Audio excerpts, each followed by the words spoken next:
Puji nama Tuhan, Shalom.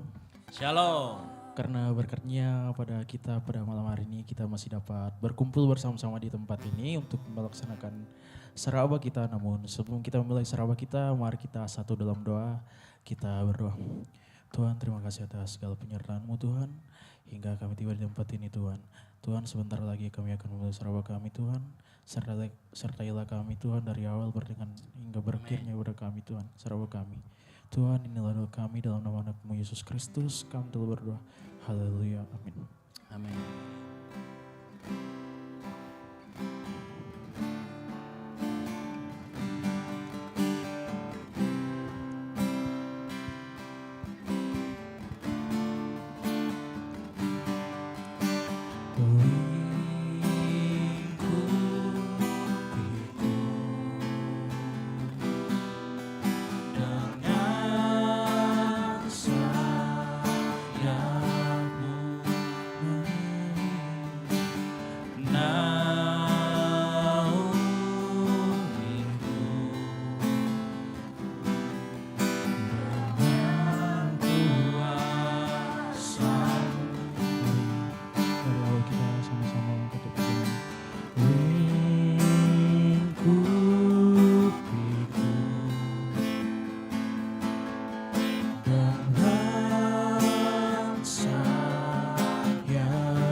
Bersama-sama katakan.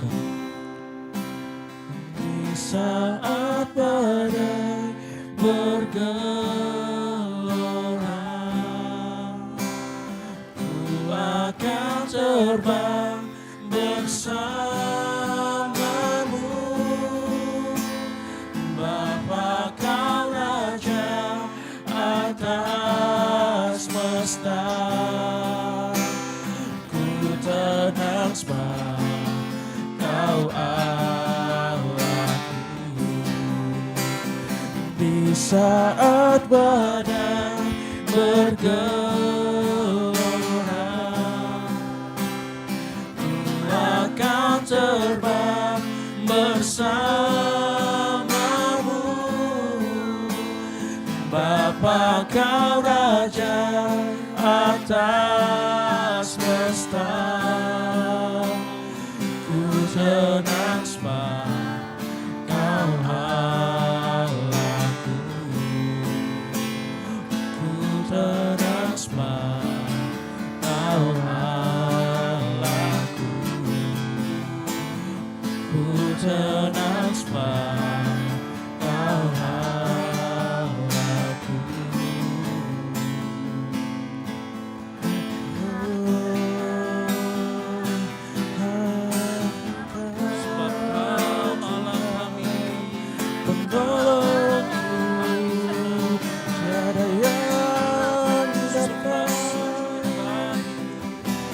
sembah sujud bagi nama-Mu. Sebab Kau yang memberi kami ketenangan. Segala pujian Kami sembah nama-Mu, sebab Engkau kemuliaan Allah. bagi-Mu. Bagi Dia segala pujian. Kami sembah sujud di hadapan-Mu. Kami memuliakan nama-Mu Yesus. Kau yang Tuhan. Yesus. Segala pujian bagi-Mu. Segala hormat bagi-Mu.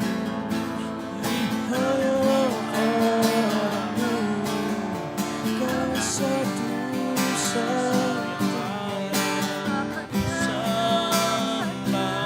kami, Yesus Kau yang layak kami sembah.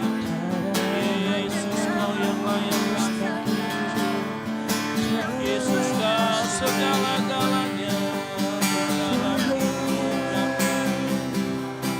Dan sembah kami, kemuliaan bagi-Mu di tempat mahal.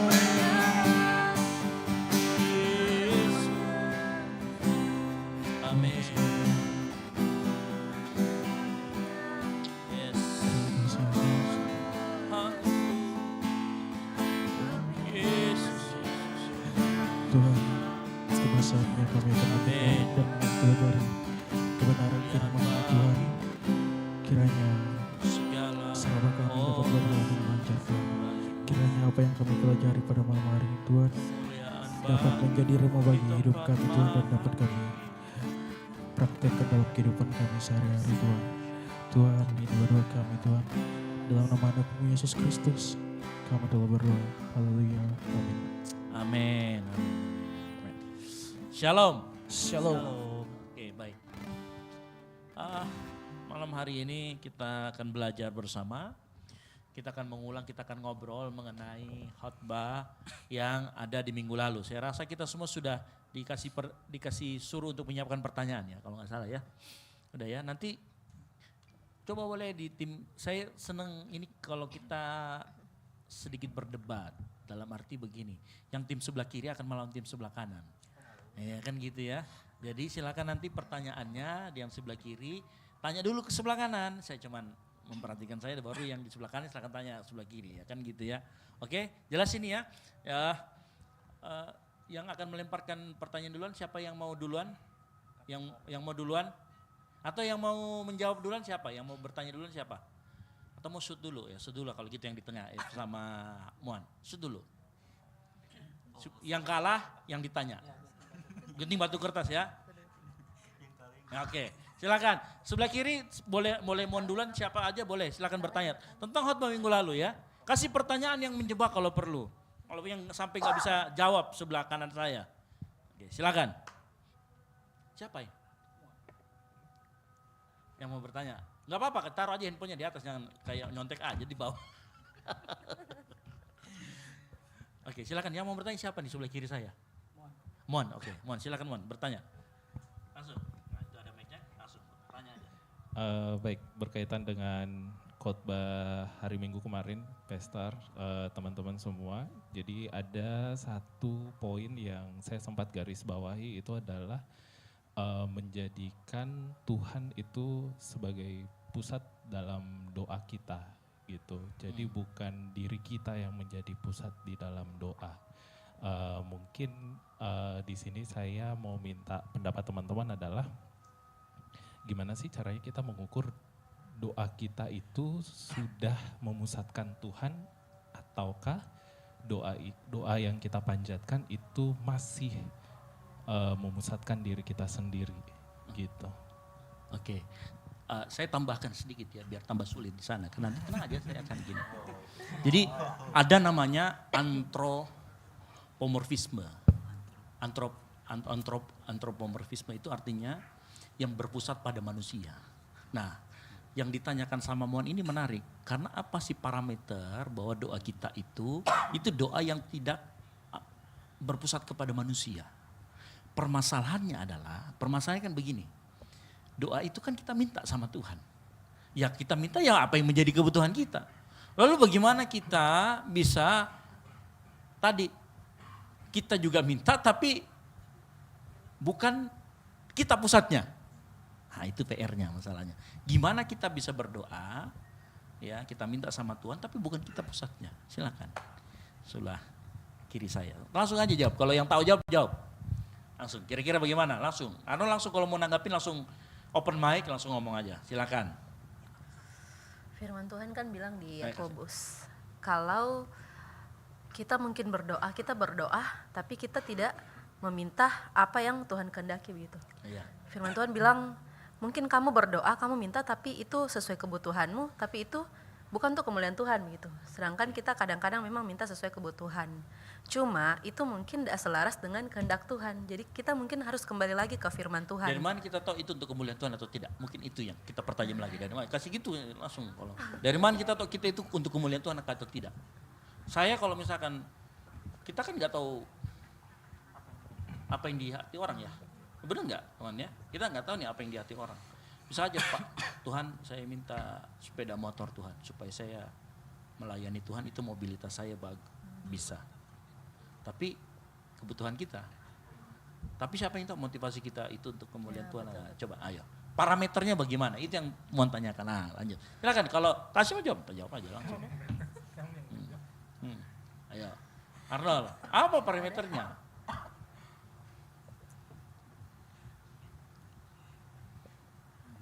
Yang orang bisa tahu. Parameter itu yang orang bisa tahu, bukan hanya kita yang tahu. Karena kita bisa membela diri loh. Ayo Tasya, silakan. Arnold, kalau menjawab, ini bermain logika aja. Yang kayak di konten itu. logikanya bang. Idealis 92. Kalau dari saya Kak, kita harus melihat kembali kepada buahnya. Oke. Buah-buah roh yang ada dari tindakan kita itu apa? Kan kita tadi bertanya apa sih yang kita minta ini, doa kita ini sesuai dengan kehendak Tuhan kah? Apakah ini selaras dengan pikiran Tuhan? Apakah ini untuk kemuliaan Tuhan? Kita harus juga melihat kembali kepada buahnya. Kan ada 9 buah roh. Apakah itu mendatangkan damai sejahtera, sukacita? Apakah itu membuat kita semakin setia sama Tuhan? Apakah itu buah-buah yang membuat orang melihat kalau itu sebenarnya untuk kemuliaan Tuhan begitu. Memang kita tidak tahu spesifiknya bagaimana apa sih kehendak Tuhan, tapi kita bisa melihat dari buah-buah roh yang datang dari doa kita begitu, kehendak kita begitu. Gimana cara kita tahu pada saat dia mengucapkan ini sesuai dengan gitu ya? Kan kalau itu kan setelah nih pasca doa baru bisa kelihatan. Tapi waktu doa bagaimana cara kita tahu? Bagaimana coba? Kalau itu kan tadi buah, ini kan lama nih kalau buahnya nih. Bisa lama. Tapi bagaimana kita bisa tahu apakah dari kalau kata-katanya itu banyak kata bapaknya, berarti ini untuk Tuhan nih. Nah itu maksudnya dia. Apa parameter waktu dia mengucapkan itu kita tahu ini untuk gitu ya mohon ya. Saya pertajam lagi nih. Gimana kita bisa tahu waktu dia berdoa itu apa sih parameter kita tahu bahwa ini untuk kemuliaan Tuhan nih. Gimana? Nah itu maksudnya. Ayo Arnold, Tasya. Nah jangan ragu Tasya, langsung ngomong aja. Mungkin kembali ke motivasinya Kak, kayak maksudnya ketika kita berdoa kepada Tuhan. Nah itu motivasinya nggak ada yang tahu. Lalu bagaimana caranya tahu? Itu pertanyaan kan itu tuh. Bagaimana parameternya itu kita tahu gitu. Ayo. Ini praktikal banget loh ya. Ini bukan konsep, ini praktikal banget. Artinya praktikal, kan Muan tadi minta bagaimana sih kita tahu? Apa sih parameternya kita tahu bahwa yang didoakan itu untuk kemuliaan nama Tuhan? Apa parameternya? Harusnya kita harus tahu juga karakter Allah saat kita berdoa gitu. Pengenalan akan Tuhan akan membuat kita mengerti ini yang diminta Tuhan dan ini yang tidak diminta Tuhan begitu. Kalau kita kenal siapa Allah kita, tapi itu nggak bisa diukur. Memang nggak bisa diukur. Nah sih. itu dia. Nah Betul, maksudnya dia nyari yang bisa diukur Yang itu bisa di dalam doa itu apa? Gimana ya kalau secara logika nggak mungkin ya. Pastor, untuk parameternya ini harus kelihatan sama orang lain atau dari diri sendiri aja? Gimana?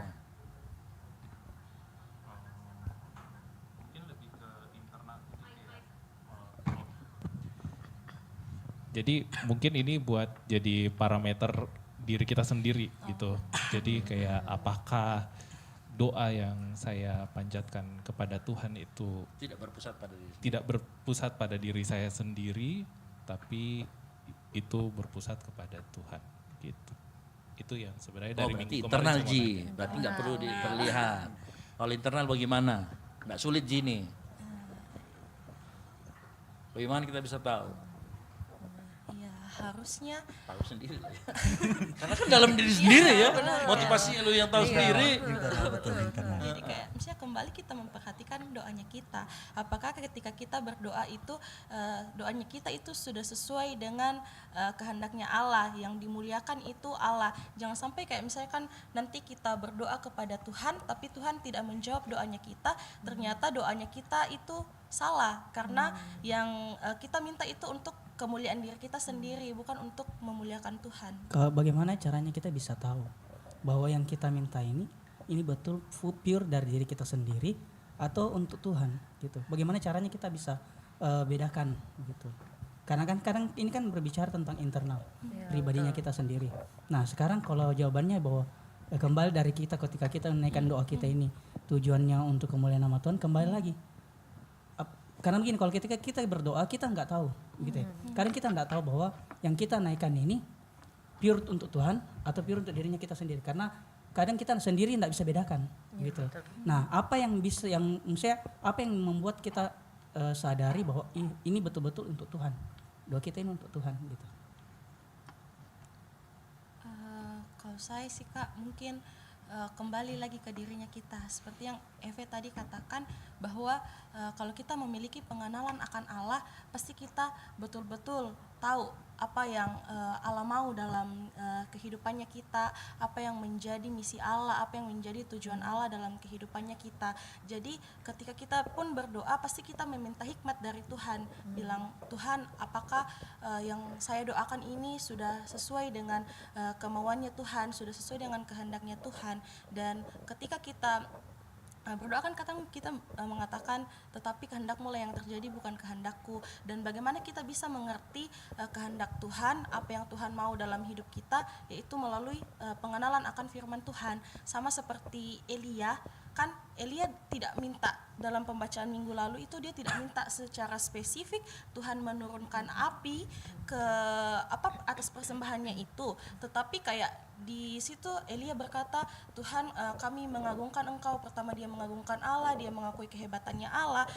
Kemudian Elia juga berdoa, Tuhan supaya orang-orang di sini tahu bahwa Engkau itu benar-benar Allah. Jadi doanya Elia itu benar-benar terpusat kepada Allah, bukan kepada Dan meminta pertobatan. Ya betul, bukan kepada Elia yang mau menantang Nabi Baal. Kan ceritanya di situ kan Nabi Baal itu kayak mereka sudah seharian berdoa, berjam-jam berdoa, tapi Elia itu kayak cuman di situ cuma 2 ayat itu dituliskan dia berdoa, dia mengucapkan doa, artinya kayak dia cuma meminta sedikit saja kepada Tuhan, dan memang doanya itu benar-benar terpusat kepada Allah. Jadi kayak betul-betul lagi kembali bagaimana kita mengenal akan Allah, pribadi Allah. Dan di sini betul-betul Elia itu sangat mengenal pribadi Allah. Dan tadi setelah saya persiapan kayak maksudnya di ayat 36 itu kita bisa lihat pembacaan minggu lalu bagian pertama itu kayak dia mempersembahkan korban petang kayak untuk berdoa begitu. Dan di situ kayak katanya di jam-jam itu sudah menjadi tradisi dari umat Israel untuk kayak mengadakan doa di jam petang itu. Dan kayak di situ bahwa menunjukkan bahwa kalau Elia itu benar-benar tidak pernah melupakan Tuhan. Dan di situ bisa dilihat bahwa habit kehidupannya Elia itu benar-benar dia mengenal Tuhan, bersekutu dengan Tuhan. Jadi kayak kembali lagi bagaimana kehidupannya kita dengan Tuhan, contohnya melalui Elia. Kalau saya itu Kak. Bagaimana? Cuma kalau saya mau tanya deh sama kelompok yang di sebelah kanan saya, bagaimana kita bisa, kan tadi dikatakan bisa tahu kehendak Allah, ya. Yang pertama tadi kalau kita berdoa tepat sesuai dengan kehendak Allah, pasti Dia akan mengabulkan doa kita.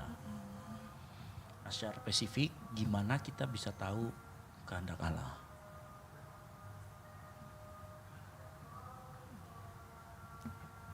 Ada sesuatu yang kita bisa, oke, minggu lalu saya kasih satu jawabannya, tapi ada lagi satu sebenarnya yang sebenarnya harus juga kita tahu. Kalau kita terbiasa membaca Alkitab, kita tuh pasti tahu karakternya Tuhan bagaimana. Nah kalau kita tahu karakternya Tuhan, kan saya kasih ilustrasi kemarin. Seperti orang bapak-bapak itu yang pulang dari mancing, dia sudah tahu nih. Kalau bapak gua nih, dia pulang dari mancing banyak tangkapannya, saya bisa minta uang. Adakah 100 dikasih pasti.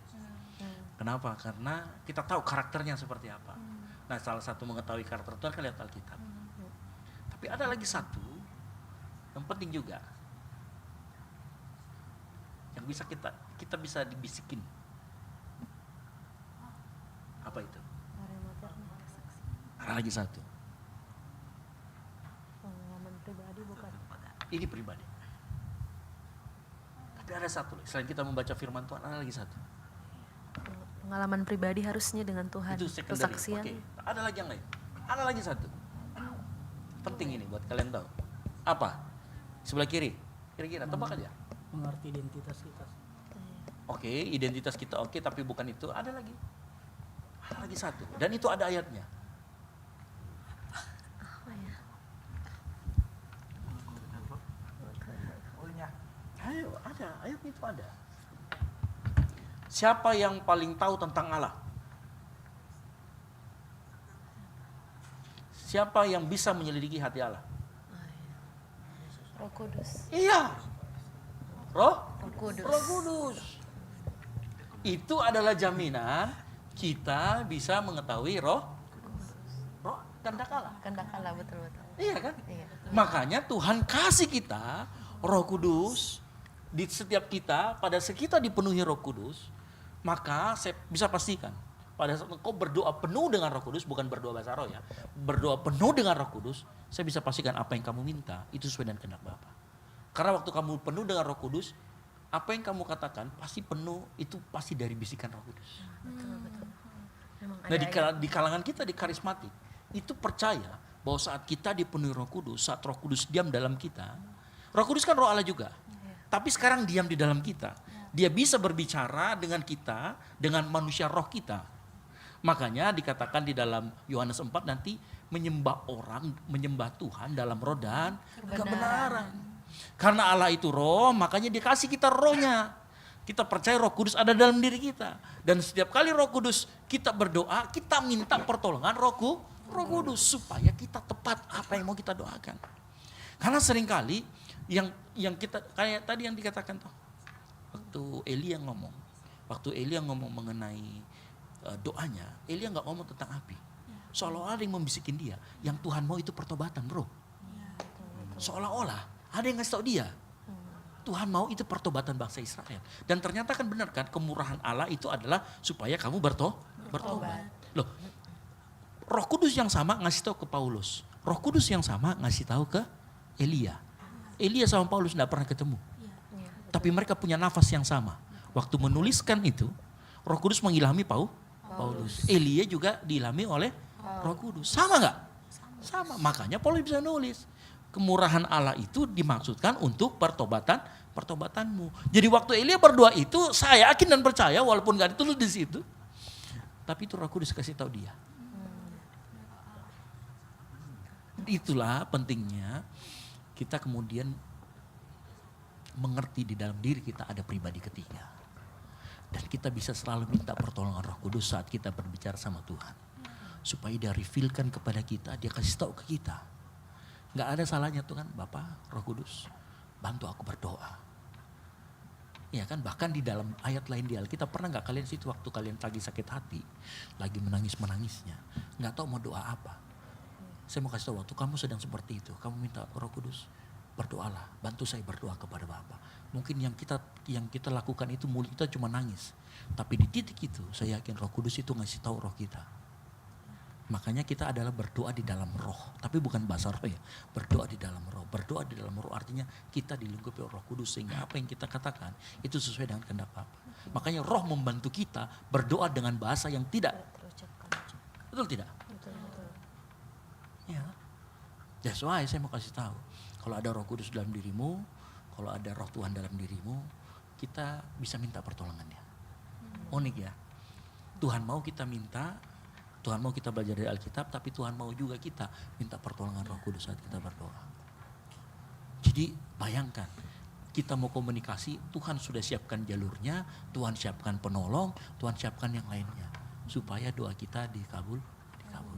Luar biasa gak? Iya, luar biasa Tuhan itu. Dia kasih kita banyak loh.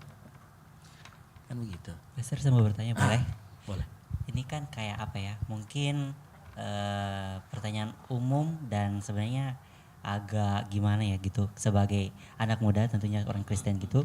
Tadi kan iya. Remaja Kristen. Haleluya. Salgus bangun. Tadi kan Pastor kayak mention soal Roh Kudus. Nah, sebenarnya saya kan sebelumnya bukan Iya. FYI, saya bukan karismatik. Iya. Nah, tentu Roh Kudus, kalau kita berbicara Roh Kudus sering kita dengar. Nah, indikator bahwasanya Roh Kudus ada dalam diri kita, misalnya tadi yang sempat Pastor mention itu soal kayak gimana ya? Roh Kudus itu kayak berbisik. Apakah itu sebuah indikator bahwasanya Roh Kudus itu berbicara sama kita begitu dalam diri kita seperti itu. Nah, terus mungkin itu aja dulu sih. Oke. Dan memang saya juga mengingatnya lu susah. Ini juga doanya kepake. Ada yang mau bisa bantu jawab? Ini kalau berdasarkan Alkitab ada kok ayatnya. Ada yang bisa membantu jawab saya? Silakan. Nah, coba kau jawab paling. Apa tadi pertanyaannya? Loh, bagaimana apa indikator Roh Kudus ada dalam diri kita? Iya. Sebenarnya tahukah sebenarnya juga jawab ini cocok atau tidak? Tapi pernah Pak bilang toh begini. Saya cerita ke Pak bilang, Pak kadang tuh kulihat orang di pinggir jalan pemulung atau apa begitu kayak itu hatiku kayak mau kasih begini tapi gue bilang saya juga butuh justru tapi dari situ dia bilang Pak dia bilang nah berarti sebenarnya Roh Kudus ada dalam dirimu berarti tuh secara tidak langsung ku simpulkan itu Roh Kudus kayak bagaimana kita sadar kalau dia indikator kayak bagaimana aja kayak balik sama saya. Mana saya enggak pernah kayak takdir. ada feelnya tersendiri begitu bilang kayak kalau mau enggak mungkin kalau perbuatan jahat tuh itu dari Roh Kudus pasti yang kayak perbuatan mulia atau apa begitu meskipun dibilang kita sedang terpuruk begini tapi ada kayak ada sesuatu dalam diri kita yang menggerakkan bilang wih seharusnya begini enggak sih daripada begini. Itu yang ku dapat dari beliau. Tapi enggak tahu kalau cocok atau tidak. Mana kasih jari kok begitu? Pernah yang bapak-bapak di depan itu. Masa? Ada pemulung. Masa enggak saran saya jari kok itu? Yang ada mi bilang siapa tahu malaikat itu. Juga yang pas pemulung lewat depan gereja tuh. Oh. Bertumbuh di gereja ini sebenarnya guys. Jadi join goal sisi. Tapi kenapa enggak lurus kok? Ada lagi yang bisa bantu saya jawab, cepat. Silakan.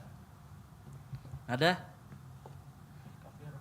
Yang mau jawab, yang bantu saya jawab. Ayo. Ada lagi? Ini paling gampang. Ini indikator yang paling mudah. Ini paling kentara. Sama ini juga sih Pastor kayak tambahan sedikit. Kadang biasanya berdoa tuh kayak sudah intinya Tuhan saya mau ini, tapi di satu sisi oh ya kayaknya untuk sekarang tidak bisa. Tapi ada sesuatu kayak damainya itu kayak oh ya nanti damainya tuh kayak mimpinya itu tahan dulu, tapi tetap mimpinya itu tetap ada. Tapi di satu sisi damainya dapat itu walaupun belum didapatkan itu, tapi damainya ada. Jadi intinya belum dijawab sama Tuhan. Belum Ya, bukan belum. tidak ya. Ya belum. Belum. Nanti kita akan sampai ke situ. Tapi saya mau tanya dulu, apa indikator Roh Kudus ada dalam diri kita? Mungkin ketika kita mengakui Yesus, harusnya Roh Kudus itu sudah Iya. dalam diri kita. Iya. Waktu kamu mengaku Yesus sebagai Tuhan, itu karena digerakkan oleh Roh Kudus. Ada ayatnya itu. Oleh karena Roh Kudus, kita bisa mengakui Yesus sebagai Tuhan. Itu sudah indikator. Kalau sudah ada Roh Kudus dalam diri kita, permasalahannya adalah seringkali kita menyingkirkan dia. Kok kayak gini loh. Kalau kita kasih jadi kayak Roh Kudus itu anak kos-kosan. Kita punya 10 kamar, Kau kamar yang di 9 sana Roh Kudus ya, nanti kalau butuh baru saya panggil kau. Padahal Alkitab menerangkan kepada kita hidup dipimpin oleh Roh. Itulah kenapa kita seringkali berdoa karena kita tidak pernah minta Roh Kudus untuk pimpin kita. Makanya doa kita sering salah. Iya, betul atau tidak? Nah kalau kita mau fair sama diri kita, mungkin ya, tapi ini ya, kita coba seimbangkan dalam arti gini. Makanya waktu di Gol Sisi itu, saya merasa kita cukup berimbang antara pemahaman kita tentang Roh Kudus sebagai pribadi dengan kita Alkitab sebagai tuntunan utama. Betul-betul kalau di Gol Sisi itu betul-betul kita gabungkan dua itu, firman yang diterangi Roh Kudus. Karena firman yang diterangi oleh Roh Kudus itulah hidup dipimpin oleh Roh. Nah permasalahannya tadi Arnold, kadangkala kita itu sudah tidak mau Roh Kudus, tapi kita kurung dia di situ. Bukan kita yang dipimpin oleh Roh Kudus, tapi kita yang pimpin Roh Kudus. Sehingga kita menjadikan dia opsi kedua, opsi ketiga, opsi keempat, opsi kelima. Betul atau tidak? Makanya kita sulit mengidentifikasi apa yang menjadi kehendak Tuhan. Gitu loh. Nah pengakuan Roh Kudus itu bukan hanya pengakuan Roh Kudus ada dalam diri kita, tapi kita mengakui dia sebagai pribadi. Pribadi itu kayak kau punya teman baik, tapi ada dalam dirimu. Jadi kayak kita dua kepribadian, tapi bukan dalam arti psikologis ya. Ah begitu. Tapi ingat, saya sudah pernah ngajari apa cara kerja Roh Kudus bagaimana. Cara kerja Roh Kudus mengingatkan akan apa yang Yesus katakan. Saya pernah ngajar itu tuh di khotbah minggu. Apa sih cara kerja Roh Kudus? Hidup dipimpin Roh itu apa? Hidup dipimpin Roh artinya Roh Kudus yang pimpin hidup kita. Lah bagaimana cara Roh Kudus pimpin hidup kita? Lihat cara kerjanya Roh Kudus, belajar Yohanes 14. Roh yang di dalam kamu akan mengingatkan kamu kepada apa yang kukatakan. Dia akan mengingatkan kita akan perkataan Yesus. Dia akan mengingatkan kita akan apa yang kita baca di dalam Alkitab. Makanya hidup dipimpin oleh Roh selalu dimulai dengan pembacaan firman Tuhan. Makanya tadi saya katakan hidup dipimpin Roh itu satu, simpel ji. Firman Tuhan yang diterangi Roh Kudus. Kamu bisa nggak baca firman Tuhan tanpa diterangi Roh Kudus? Bisa. Ya kan? Tapi makanya begini. Ini saya kesaksian ya. Waktu kita mulai ibadah di Gol Sisi itu, ada satu ayat tanya sama Vero, saya selalu bilang begini. Di mana itu ada ayatnya. Ayat itu begitu muncul dalam hati saya itu begitu hidup. Hidup sekali gitu loh. Dia cuma ngomong gini, di mana aku ditinggikan, aku akan menarik orang datang kepada aku. As simple as that, itu saya sering ngomong. Di khotbah atau kalau ketemu sama leader-leader, ingat di mana Tuhan ditinggikan sama singer-singer sama WL, PAW, ingat di mana Tuhan Yesus ditinggikan dia akan tarik orang datang ke situ. Simple. Jadi kalau kamu mau rame tempat ini gereja ini kamu mau rame, hanya nama Tuhan yang ditinggikan. Tidak boleh yang lain. Serius. Kecuali kita flyer di hari Minggu. Ya, kita bikin flyer apapun, kegiatan gereja atau apapun. Nggak pernah muncul situ muka aku atau muka ibu gembala. Selalu tamu, kalau bukan tamu ini. Ngerti enggak maksudku? Jadi tidak ada di sini orang yang menunggangi orang. Kayak saya ini pengen terkenal. Oh kalau gue sih terkenal, saya terkenal. Oh nggak ada itu. Karena kita mengerti, di mana Tuhan ditinggikan, di situ dia akan tarik orang datang kepada dia. Itu ayat itu begitu hidup buat saya. Di situ saya artinya apa? Artinya kamu harus rendah. Orang nggak tahu kamu pun nggak apa-apa. Yang penting tahu, oh di BTP itu pujian penyembahannya Tuhan Yesus yang ditinggikan. Itu. Tapi ayat itu begitu hidup. Taunya saya dapat dari mana? Saya pernah baca ayat itu. Dan begitu nongol, plek, langsung kasih, Roh Kudus langsung tunjuk. Ini hidup nih. Pernah nggak baca begitu? Atau waktu kamu lagi susah, lagi apa, tiba-tiba ada ayat yang Tuhan ingatkan. Tenang, aku menyertaimu sampai akhir zaman. Itu pekerjaan siapa menurutmu? Ingatanmu? Enggak mungkin. Enggak mungkin. Ingatanmu? Enggak dong. Saya itu sampai detik ini percaya bahwa ini karena saya di sini sebagai pemimpin rohani ya, saya itu percaya sampai gini. Kalau ada yang Tuhan taruh berat dalam diri saya untuk saya doakan, saya akan doakan. Meskipun saya nggak tahu saya harus doa apa. Karena saya percaya ada Roh Kudus yang bekerja dalam diri saya. Dan itu bukan sekedar apa gitu. Itu betul-betul apa ya? Saya selalu katakan itu betul-betul sebuah impresi yang Tuhan taruh. Kayak kenapa saya ambil? Pernah gak kalian berpikir kenapa sih ribut? Dan itu sangat cocok sekali dengan tema kita. Kenapa? Orang-orang yang lama banyak terganti, banyak orang-orang baru yang diganti. Terus kita sekarang mulai mengukur kedalaman. Ya kan? Kita pasrah, kalau Tuhan tidak tambahkan jumlah kita juga, kita ya wajah-wajah. Fine-fine aja karena kita sedang mencari kedalaman. Itu muncul itu dari mana? Yaitu dari persekutuan dengan Tuhan, dengan firman Tuhan. Itu muncul kemudian keluar. Jadi itu kayak ayat itu ditarik keluar begitu loh. Nah, itu. Tapi itu tadi hidup pimpin roh itu firman yang diterangi Roh Kudus. Lo bayangkan kalau kita nggak pernah baca firman Tuhan, Roh Kudus mau ingatkan apa? Karena ingat, apapun yang disampaikan Roh Kudus itu selalu berkaitan dengan kitab suci. Di luar daripada itu enggak. Gitu loh.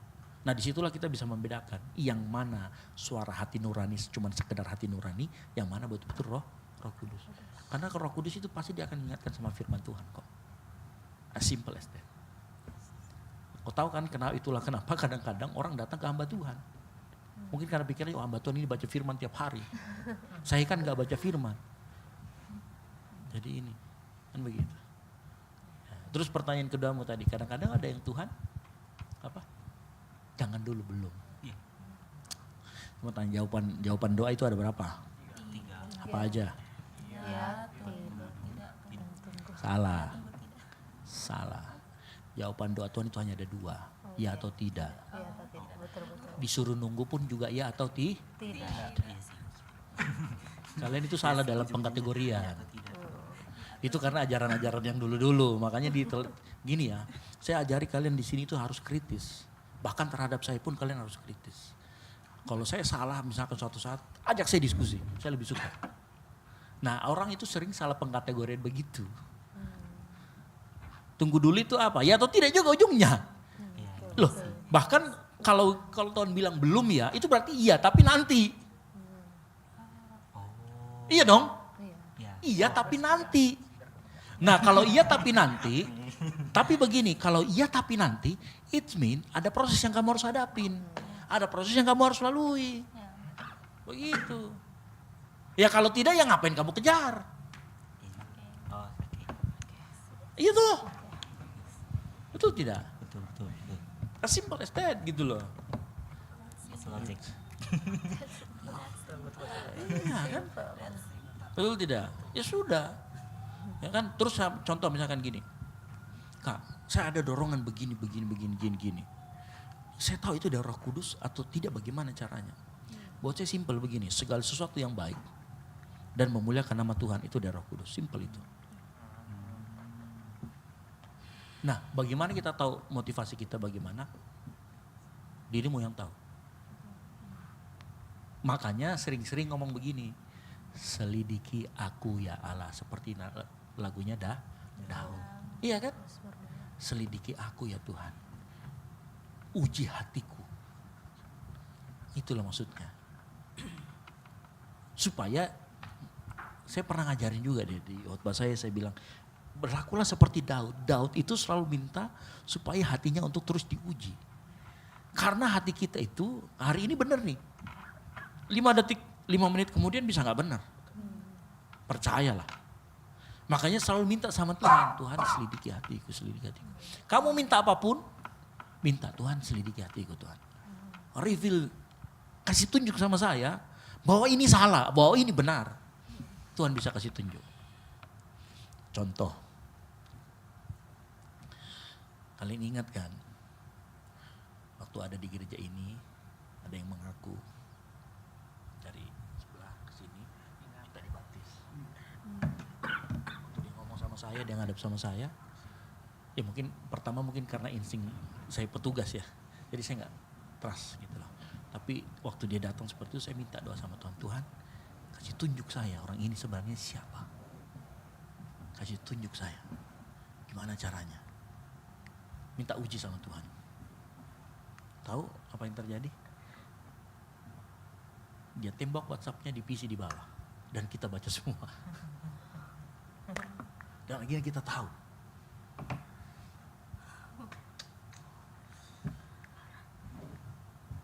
Unik toh? Sama sebenarnya dengan diri kita bisa minta uji. Kita juga bisa minta uji diri kita loh. Tuhan uji saya Tuhan. Saya itu terima ini pelayanan, sebenarnya saya mau terkenal kah atau tidak? Itu bagaimana? Saya cerita ya dulu, buat seorang pengkhotbah sama saya, kalau diundang di sebuah gereja untuk undangan KKR mungkin terlihat wow. Tapi pernah di suatu titik, saya itu tanya sama Tuhan, Tuhan ini jatahku kah atau bukan? Dan karena saya itu tahu apa yang Tuhan mau itu dari kejadian dalam hidupku. Saya itu bukan orang yang audible dengan suara Tuhan. Ataupun yang Tuhan berkata, saya kan gak pernah begitu. Saya itu low impresi. Jadi ada suatu gereja waktu itu ngajak saya untuk pelayanan KKR. Dia ngundang saya karena pembicara yang pertama tidak bisa, kemudian saya pembicara kedua dan saya bisa di hari itu dengan artis A. Waktu dia ambil itu, artis A ini, artis A-nya nggak bisa di hari yang saya bisa. Terus dia pindahkan ke hari yang lain. Nah di hari yang lain si pembicara ini bisa, tapi yang ngadakan itu sudah ngomong sama saya sudah iyakan, artinya dealnya sama saya. Tapi tau nggak, waktu saya lagi ini ada dalam hatiku ngomong gini, ini bukan jatahmu. Kasih kembali ke pembicara pertama. Dan saya bilang, saya langsung chat yang bikin acara, kayaknya bagus dia yang khotbah, bukan saya. Dan setelah itu, pas acara itu, lawatan Tuhan luar biasa. Bukan karena saya kurang, bukan. Tapi Roh Kudus kasih ingatkan saya, ini bukan. Inimu. Kasih ke dia. Nah kalau kita mungkin ukuran dari, kalau misalkan saya pengkhotbah murni nih, pasti akan ngomong, wah kan sudah jatah saya sudah dihubungin. Tapi enggak ada damai sejahtera yang, saya waktu ngasih tahu ke ini, itu langsung diteleponin sama orang. Pak, kita minta maaf Pak, ada masalah apa? Oh, saya bilang bukan ada masalah. Saya ini ngikutin apa yang Tuhan taruh dalam hati saya. Bilang gitu. Oh, iya, tapi enggak apa-apa ini Pak. Bapak hadir, saya hadir nanti di sana. Saya hadir di sana. Dan saya tahu ini Tuhan. Begitu. Nah kadang-kadang seperti itu. Dimulai dari mana?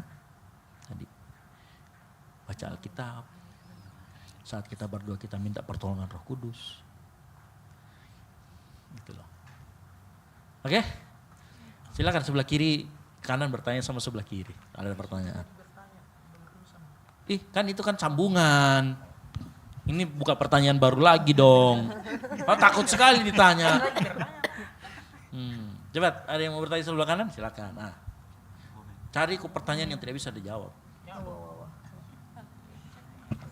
Kalau saya kan kita bahas soal khotbah minggu lalu ini, kan judulnya itu berdoa sampai api Tuhan turun. Nah, pertanyaanku simpel sih. Bagaimana kita berdoa sampai api Tuhan turun?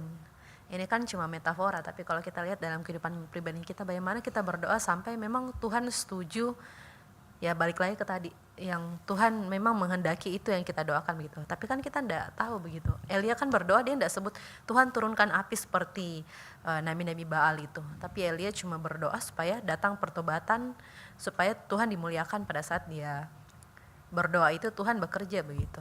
Terus bagaimana kalau kita di kehidupan sehari-harinya kita itu gimana kita tahu kalau Tuhan akan bekerja melalui itu begitu. Ya, mungkin segitu aja. Silakan. Yuk, ayo jawab sebelah kiri. Ini mah gampang.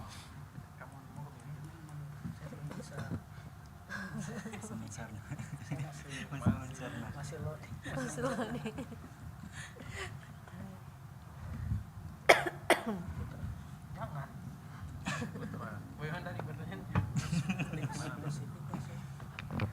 Bagaimana kita tahu?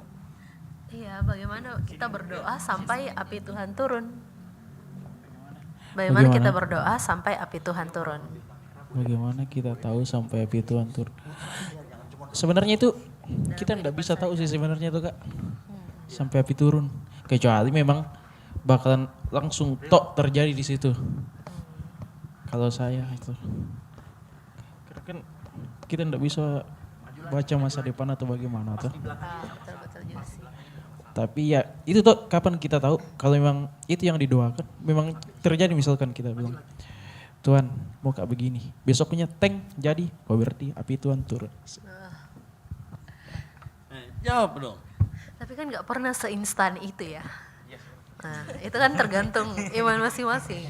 Ayo, permasalahannya adalah pernah nggak seinstan itu? Iya kayak Elia kan dia langsung kayak instan gitu. Instan loh. Dia pas minta hujan turun pun kayak Tuhan. Saya pernah. Apa? Coba. Pernah Beding? Simpel banget ini. Iya apa ya? Oke. Nah, Biasa. begini. Mungkin lucu gini sebenarnya. Merugikan orang lain. Begini, siang-siang kan kumpul, mau kan pergi jalan-jalan. Terus, bensinku habis, nggak ada uangku. Tuhan, kayaknya bagus ini kalau di tengah jalan ini dapat ke uang. Woi, warga keluar dari rumahnya temanku tuh maksudku 10 atau 5 meter. Woi, dapat ke uang 100. Bilang, wah. Dan bawa ke polisi. Ih, di jalan. Maksudku dibawa di anu begini. Kan dilapor dulu orang tuh, ditunggu dulu 7 hari. Siapa yang punya?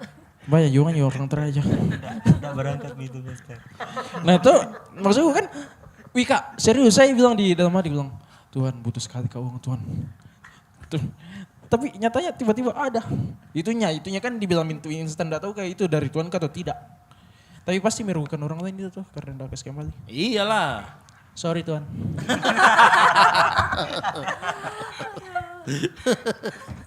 Belum masuk gol Sisi di situ. Oh, iya. Syukurlah kalau gitu ya. Kalau enggak saya kok rasa bersalahmu hinggap ke saya juga. Saya salah Tuhan ngajarin orang Tuhan. Oh, saya gagal Tuhan. Serak bah.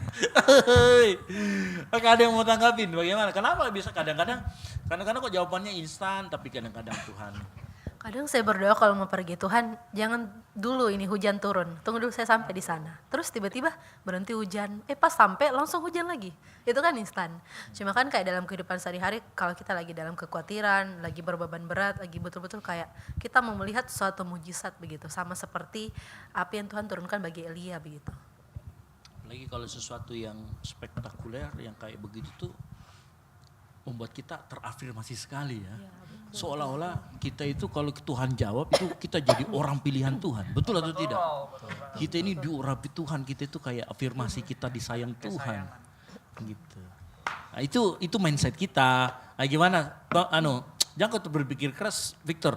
Victor ini berpikir keras tapi. Iya, silakan jawab loh. Iya loh. Kalau saya pribadi sih, namanya kita berdoa kepada Tuhan, sebenarnya Tuhan bekerja di setiap orang itu berbeda, begitu. Ada yang Tuhan kayak seperti Elia dikasih instan, ada yang tidak. Kenapa? Kembali dari imannya kita, begitu. Kalau saya sih sendiri pribadi, karena kayak contoh nih, kau keluar, tiba-tiba saya berdoa, Tuhan kasih berhenti nih hujan, tiba-tiba berhenti, begitu. Itu kembali dari imanmu. Ketika imanmu percaya bahwa yakin dengan imanmu, ya. Yakin iman. Kalau saya sih itu menurut saya. Mau tambahan? Apa kamu tambah? Tunggu dulu sebentar. Itu dulu kasih selesai. Sorry Kak. Lanjut. Ya kalau saya menurut saya gitu. Kembali dari imanmu begitu. Dan kedua itu kembali dari hatimu gitu. Ketika kita berbicara tentang sesuatu, kita minta sesuatu kepada Tuhan, kembali kita tanya hatinya kita. Apakah hatinya kita ini ketika kita minta sesuatu itu pure murni untuk kemuliaan Tuhan atau cuman sekedar ya ikut-ikutan gitu. Kalau kayak kemarin yang kalau tidak salah saya dengar khotbah yang bilang ketika kita berdoa kita imani bilang ini mobil menjadi punya aku gitu. Padahal ujung-ujungnya enggak kejadian. Jadi kembali lagi sebenarnya kalau enggak kejadian bagaimana respon hatinya kita. Gitu. Bagaimana respon kembali ke kita pribadi kalau Tuhan enggak betul-betul izinkan terjadi gitu. Kalau itu sih kembali itu sih proses jawaban dari saya. Gimana? Kenapa? Apakah perbedaan jawaban Tuhan itu dipengaruhi oleh iman? Kan begitu toh? Yang saya bertanya adalah kemudian itu karena tadi kan Victor mengatakan bahwa yang membedakan itu iman. Apakah iman? Harusnya ada indikator juga. Harusnya ada pengaruh dari waktu Tuhan juga harusnya sih. Kayak kalau itu bukan waktu Tuhan meskipun kita sangat beriman. Luar biasa ya, sambil makan ya.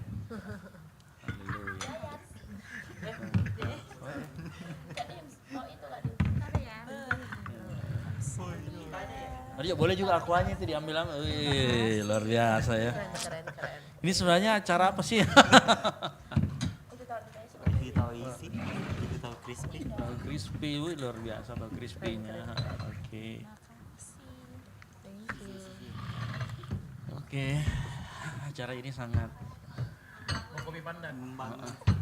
apa, Putra? Bersyukur orang dikasih. Bersyukur nah, tapi ya sedang BM. Gitu. Lanjut. Kita lanjutkan. Gimana? Tapi sebelum itu kita berdoa juga buat supaya kita sebelum menyicip makanan ini kita Putra tuh jangan diam, berdoa lah. Oke. Sudah. Ya, enggak apa-apa sambil itu. Berdoa. Untuk mensyukuri berkat kita yang ada di depan kita, mari kita satu dalam doa. Kita berdoa, Tuhan terima kasih atas berkat-Mu yang Engkau telah sediakan di depan kami Tuhan. Kiranya berkat ini dapat menjadi sumber tenaga buat kami Tuhan. Tuhan, inilah doa kami dalam nama anak-Mu Yesus Kristus. Kami telah berdoa, haleluya, amin. Amin. Oke, haleluya. Gimana tadi? Lanjut. Apa tadi? Harus kami didasari iman. Apakah perbedaannya pada iman? Ayo. Kecepatan doa. Jawaban doa seseorang, cepat atau tidaknya apakah bergantung pada iman? Ini opini pribadi ya, Pastor ya. Tapi, ya oke silakan. Menurut saya sendiri ya iman itu penting, tapi menurut saya apa yang Tuhan mau kerjakan dalam hidup kita tuh tidak sepenuhnya, dan menurut saya itu tetaplah menjadi kehendak Tuhan, bukan seberapa besar iman kita gitu. Apa yang sudah Tuhan kehendaki, menurut saya pribadi tidak akan berubah gitu, mau besar kecil dari iman kita gitu. Satu kesaksian Pastor, tahun 2018 kemarin itu pada saat saya mau berhenti dari perusahaan saya waktu itu swasta, saya sebenarnya sudah mengajukan beberapa lamaran kerja ke tempat lain gitu. Dengan pengalaman yang saya miliki, saya berpikir kayak saya yakin gitu kan ya, saya bakalan mudah untuk mendapatkan pekerjaan gitu. Tapi ternyata dari puluhan interview yang saya jalani ternyata tidak dapat gitu. Padahal kalau melihat dari background mumpuni pada saat itu. Akhirnya saya bawa ke dalam doa, saya bilang sama Tuhan, Tuhan kalau memang rezeki saya, kasih saya satu gitu. Tapi sampai akhir pun ternyata Tuhan tidak memberi gitu. Tidak memberi, terus ada satu titik, singkat cerita, satu titik saya mendapatkanlah satu pekerjaan, keterima tuh gitu. Saya bawa doa lagi, Tuhan apakah ini memang jalanmu atau bukan gitu. Ya, apakah perusahaan ini menjadi kehendak-Mu atau bukan. Itu jangan sampai ini saya memaksakan apa yang menjadi kehendak saya gitu. Cuman kan seperti yang kita tadi tidak mungkin tiba-tiba tuh Tuhan kasih kita punya Tuhan punya suara gitu bilang oh itu bukan jalanku gitu kan, nggak mungkin kan ya Pastor ya. Nah nanti kau lari lagi ya kan? Iya gitu. Hantu. Nah waktu itu saya coba doakan Pastor, tapi ada satu hal yang saya rasa kok ini sesuatu yang berbeda dari sekian puluh tahun saya menjadi orang Kristen. Ada hal kejadian yang berbeda gitu, dimana pertama kali saya berdoa justru saya tidak merasakan damai sejahtera. Jadi itu pertama kali di tahun 2018 saya berdoa, saya tidak mendapatkan damai sejahtera gitu. Cerita sama teman bilang, malah teman saya ini di luar Kristen gitu, malah dia bilang, coba doakan 3 hari. gitu. Apakah itu akan berubah atau tidak? Saya coba doakan beberapa hari gitu, seminggu saya doakan, tetap sama, tidak ada damai sejahtera yang saya dapatkan. Justru kayak khawatir, tapi entah ini khawatirnya khawatir apa gitu. Padahal kalau dipikir satu sisi saya udah dapat nih pekerjaan gitu. Kemudian di titik terakhir saya berdoa, saya bilang, Tuhan, saya anggap rasa kekhawatiran ini, ketidakdamai sejahteraan ini, saya anggap sebagai jawaban-Mu gitu. Akhirnya saya tolak pekerjaan itu. Tidak ada ban serep lain, tidak ada pekerjaan lain, saya tolak. Dan pada saat saya mengirimkan email balasan kalau saya menolak tawaran itu, entah kenapa kayak ada sedikit rasa lega gitu, beberapa bulan kemudian saya dapat informasi dari teman saya yang kerja di perusahaan tersebut, ternyata dia resign dengan alasan jadi ada perubahan manajemen yang kurang pro dengan pegawai, dan bahkan dia sampai bilang, untung kamu nggak jadi kerja di sini karena kalau kamu kerja di sini kamu akan terikat dengan kontrak yang kalau kamu keluar kamu akan kena penalti besar gitu. Gitu. Bertahan di dalam, kondisi manajemennya juga nggak pro sama pegawai gitu. Jadi pada saat itu ada satu rasa syukur saya gitu. Jadi kembali ke pertanyaan yang tadi Vesta, apa sih indikator dari doa kita gitu? Ya kalau preferensi jawaban Tuhan itu berdasarkan iman kita atau tidak? Ya, kalau saya pribadi kehendak Tuhan ya tetap kehendak Tuhan. Kalau buat saya pribadi gitu. Tapi bagaimana kita menyikapi kehendak Tuhan yang terjadi dalam kehidupan kita. Apakah kita menerimanya atau tidak gitu. Kembali lagi Tuhan menginginkan kita sebagai anaknya memiliki hati seorang hamba gitu. Itu sih. Dan saya pun juga Pastor, saya ada rasa syukur ketika kemarin saya kata ininya saya nurut gitu dengan kata Tuhan kemarin. Saya nggak kebayang kalau kemarin saya nggak nurut gitu sebaik itu.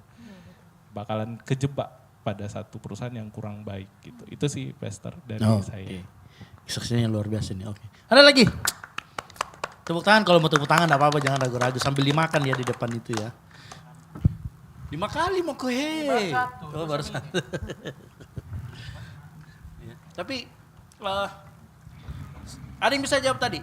Apakah betul Tuhan itu jawab doa kita berdasarkan preferensi atau iman kita atau tidak?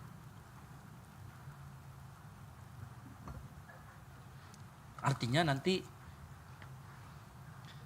saya akan luruskan. Apakah iman kita mempengaruhi jawaban Tuhan? Atau bagaimana? Posisi iman ini ada di mana? Posisi iman ini adalah, karena kalau nanti sesuai dengan itu, kalau misalkan hati-hati kita terjebak sama, kalian harus sering baca buku sih, ada baca buku itu ada namanya kita, apakah iman itu alat manipulasi Tuhan? Apakah kita bisa memanipulasi Tuhan? Atau justru sebenarnya iman itu adalah sebuah tanda bahwa kita kenal Tuhan. Nanti kita akan lihat ini posisinya. Iman itu di dalam jawaban doa kita itu posisinya ada di mana?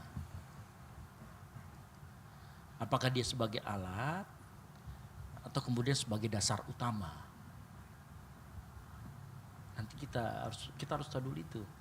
Karena kalau Tuhan menjawab berdasarkan preferensi iman, ini masih abu-abu. Berarti iman itu sebagai apa? Coba jawab pertanyaan saya dulu. Iman itu di dalam doa kita itu sebagai apa?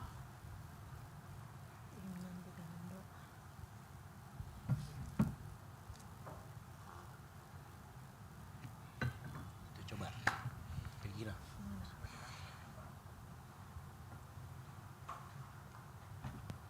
Kalau buat saya iman itu sebagai tanda penyerahan kita kepada Tuhan, Pastor, akan apa yang kita doakan.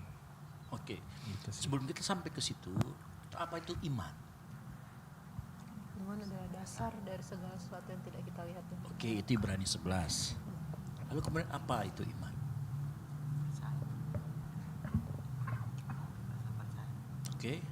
Oke, itu betul. Cuma dalam hal ini saya kasih apa lagi iman? Yang kita tahu tentang iman apa? Keluarkan semua. Yang kita tahu tentang iman itu apa? Ayo. Iman itu kayak suatu alat gitu. Bagi kita untuk percaya pekerjaan Tuhan. Alat atau apa? Atau apa? Ayo coba. Coba Percaya sih, betul sih. pikir-pikir dulu di Alkitab ngomong apa saja yang Alkitab katakan tentang iman. Kalau saya katakan begitu jangan cuma terpaku sama pengertiannya. Nah, ini mahasiswa ini kadang-kadang begitu. Coba jelaskan iman. Semuanya terpaku pengertiannya. Padahal di ayat yang lain mengatakan iman timbul dari pendengaran akan firman. Pendengaran akan firman itu lagi berarti kita sedang ngapain? Belajar firman Tuhan. Belajar tentang karakter Allah. Nah kalau kita belajar dari karakter Allah muncullah iman itu. Jadi iman adalah perwujudan dari apa yang menjadi kehendak Allah. Tetapi iman itu adalah akibat dari kita mengenal Allah. Bukan manipulasi kita memaksa Tuhan. Jadi ada benarnya pada saat Victor mengatakan tergantung iman kita. Tapi iman itu harus iman dalam tanda kutip adalah iman yang timbul dari pendengaran akan firman. Bukan sekedar mengimani loh. Ada orang mengimani. Saya percaya. Iya kan banyak hamba Tuhan kan begitu. Saya beriman tadi Tuhan bangunkan kita gedung yang besar. Bla bla bla bla. Ujung-ujungnya kemudian kebanyakan minta duit jemaat. Iya kan? Tiap minggu jemaat diingatkan terus janji iman, menabur. Ya itu bukan iman, itu namanya mengimani. Tetapi kalau iman yang betul-betul, iman itu selalu timbul dari pendengaran akan firman. Iya toh?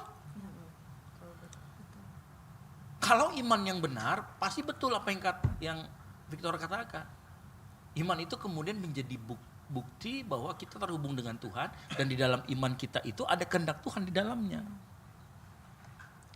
Ya kan kalau kita memposisikan iman timbul dari pendengaran. Tapi masalahnya seringkali kita itu mengimani. Tidak ada kita pernah baca Alkitab tapi kita pengen. Nah, rasa ingin kita, rasa mau kita, rasa butuh kita bungkus supaya lebih rohani. Dengan namanya iman. Padahal itu iman-imanan, mengimani doang. Ini yang tadi saya bilang bahaya. Betul atau tidak? Itu yang bahaya saya bilang. Nah kebanyakan kita itu di bagian mana? Saya mau kasih tahu kalau kau tidak pernah baca Alkitab, terus kau begitu itu namanya mengimani. Tidak ada itu berarti salah. Betul tidak? Iya dong.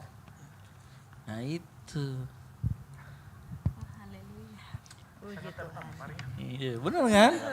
Iya. Betul. Makanya harus hati-hati. Makanya saya selalu bilang, saya tuh ya mungkin sepanjang tahun saya akan ingatkan terus setiap minggu baca Alkitab. Gitu loh. Karena kalau kita nggak baca Alkitab, iman kita mau timbul dari mana? Iman juga bisa kita katakan, iman itu adalah pondasi hidup kita, jangkar hidup kita.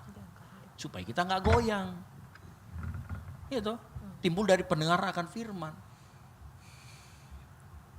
Gitu. Makanya saya mulai mungkin di khotbah minggu ini nanti saya kasih tahu. Saya tuh rindu ya kalau kita itu semua pada saat kita dengerin khotbah kita catat khotbah. Poin-poinnya aja atau apa catat aja. Catat baru kita baca-baca ulang sepanjang minggu walaupun kita nggak ada tugas kemudian kita bikin daily bread gitu ya. Kita nggak kena bagian tapi kalau kita baca itu sangat membantu iman kita loh. Itu sangat apa ya? Saya mau menggerakkan itu sih. Yang kedua juga selain itu, ternyata ada survei yang mengatakan bahwa hamba Tuhan itu yang di atas, dia akan semangat khotbah dan menurut dia itu apresiasi terbesar saat orang yang di bawah itu mencatat apa yang dia katakan. Nah saya mau kita itu mulai belajar itu. Jadi siapapun yang khotbah di atas, gini ya, kalian mau lihat nggak pengkhotbah di gereja kita itu bagus-bagus. Memberikan yang terbaik dari bahan khotbahnya, cara khotbahnya. Caranya bagaimana? Kita apresiasi mereka juga dengan hal yang sama. Kalau mereka khotbah kita catat. Saya tuh mulai begitu. Minggu kemarin Pak Julius Tomo, waktu dia khotbah dan saya ada di situ, saya usahakan akan catat di freeform. Kalau di iPad kan ada freeform, saya akan catat apa sih yang dia bilang. Makanya ada catatannya. Saya sudah mulai belajar itu. Gitu loh. Dan saya rasa kita semua harus mulai belajar itu juga. Nah, saya itu akan jadikan itu juga sebagai tagline kita ke depan. Kalau kita tahu itu, percayalah, orang diundang ke situ semangat. Karena dia tahu. Di BTP itu, orangnya rata-rata mencatat semua. Jadi kalau bahanta itu cuma kesaksian, kosong nanti catatannya mereka. Karena ada pendeta yang gitu juga toh. Ayatnya cuma 1, kesaksiannya 10. Ya kan? Tapi kalau kita bisa, dalam tanda kutip, kemudian kita kelihatan nyatat, itu mereka senang sekali. Gitu. Tapi terlebih lagi itu karena gini, setiap kita nyatat, kan pernah ada beberapa penelitian itu dia meneliti bagaimana orang bisa mengingat kembali. Ternyata ada satu metode, yaitu namanya metode bursting. Kalau nggak salah ya namanya ya, correct me if I'm wrong gitu loh. Metode bursting itu artinya kita mencatat. Jadi kita sudah bikin bahan tuh, misalkan ya apa, terus kita hafalin itu, terus kita catat lagi. Itu metode yang paling, terus kita catat ulang, seolah kita ujian gitu, nggak boleh lihat itu, terus kita, apa sih catatannya? Itu katanya metode yang paling bagus. Nanti cocok-cocokan, apa yang terlewat, ketambahin lagi. Tapi dengan warna tinta yang lain katanya. Itu orang lebih cepat mengingat, katanya begitu. Nah bayangkan kalau kita nggak punya catatan, itu dia. Gitu. Ya, jelas ya maksud saya ya. Jadi dari situ kita mengerti. Ya, tapi saya mau kasih tahu, tidak ada satu hal apapun yang kita bisa buat untuk memanipulasi Tuhan. Ya kan? Tidak ada satupun yang bisa kita buat untuk memanipulasi Tuhan. Itulah. Apalagi kan ada hamba Tuhan yang khotbah. Ada iman. Iman itu ada berapa dalam Alkitab? Ada tuh. Iman yang benar, iman yang memindahkan gunung, iman yang apa? Menurut saya cuma 2. Ya cuma ada satu sih. Iman ya sudah pasti iman benar. Iman yang memindahkan gunung walaupun kecil, walaupun gunungnya nggak berpindah kan tetap intinya benar gitu loh. Iman yang memindahkan gunung emang nggak benar, benar juga kan. Iman yang nggak memindahkan gunung, iman yang tetap teguh walaupun gunung nggak berpindah, ya tetap iman yang benar juga kan, begitu. Dua-duanya tetap iman. Oke, siapa lagi? Tadi sudah bertanya, siapa lagi yang bertanya? Dari sini tadi bertanya. Tadi pertanyaanmu kan itu tadi ya? Iya. Sudah dijawab belum sih? Iya terjawab lah. Jangan terjawab lah, kayak nggak ikhlas banget jawabannya. Mesra banget. Iya sih. Kamu jawab, silakan lanjut tadi. Tadi saya lagi pegang mic. Tadi sudah tadi nabas tambah apa? Apa yang tambah?